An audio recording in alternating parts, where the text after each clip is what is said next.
నమస్కారం ఫ్రెండ్స్, ఇవాళ మనం చేయబోతున్నాం గుత్తి దొండకాయ కూర. చూసారుగా ఎలా ఉందో. దొండకాయని ఇలా తరుపుకోవాలండి.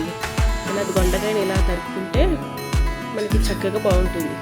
దొండకాయలు ఎలా తరుపుకుని మనం శుభ్రంగా ఫస్ట్ దొండకాయలు వాష్ చేసుకుని ఇలా తరుపుని ఉంచుకోండి.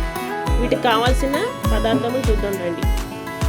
ఒక 3 టేబుల్ స్పూన్లు శనగపప్పు, 3 టేబుల్ స్పూన్లు మినపప్పు, 1 టేబుల్ స్పూన్ ఆవాలు, 1 టేబుల్ స్పూన్ జీలకర్ర, ఒక 4 ఎండుమిరపకాయలు. నెక్స్ట్ మనం ఏం చేయాలంటే ఒక గిన్నె పెట్టుకుని దాంట్లో దొండకాయలు మగ్గడానికి సరిపడా ఆయిల్ వేసుకోవాలి.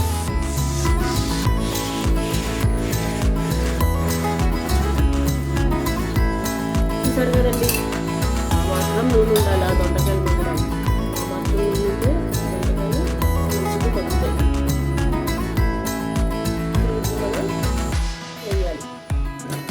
ఒకటిగా వేసుకోవాలి. అందులో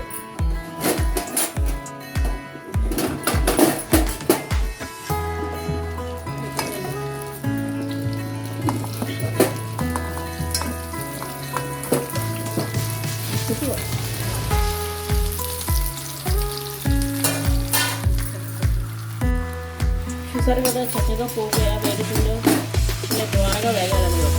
ఇలా త్వరగా వేగి తర్వాత మనం దీన్ని ఒక ప్లేట్లోకి చక్కగా తీసుకుంటారు కదండి. ఇందాక మనం వేయించుకున్న పోపుని ఇప్పుడు చక్కగా మిక్సీ జార్లో ట్రాన్స్ఫర్ చేసుకున్నాం. దీన్ని చక్కగా ట్రాన్స్ఫర్ చేసుకుని మెత్తగా మనం గ్రైండ్ చేసుకుందాం. చూసారు కదండి దొండకాయలు ఎలా మగ్గుతున్నాయో. ఇంకా మగ్గాలండి. ఇప్పుడు కొంచెం మగ్గాయి. ఇంకొంచెం బాగా మగ్గిన తర్వాత అప్పుడు మనం ఆడుకున్న కారాన్ని అందులో వేద్దాం. ఇలా చక్కగా మగ్గిపోయాయి. దొండకాయ చూస్తే ఇలా ముట్టుకుంటే మెత్తగా అవ్వాలన్నమాట. చూసారు ఎలా విడాయో కొన్ని అలా చక్కగా మగ్గిపోయాయి. ఇలా చూసారు కదండి, గుమగుమలాడే దొండకాయ కూర రెడీ. ఇలా చేసుకుని విడివిడి అన్నంలో కలుపుకుని తింటే చాలా బాగుంటుందండి. మీకు కనుక మా వీడియో నచ్చినట్లయితే లైక్ చేయండి, షేర్ చేయండి, సబ్స్క్రైబ్ చేసుకోండి. Thanks for watching.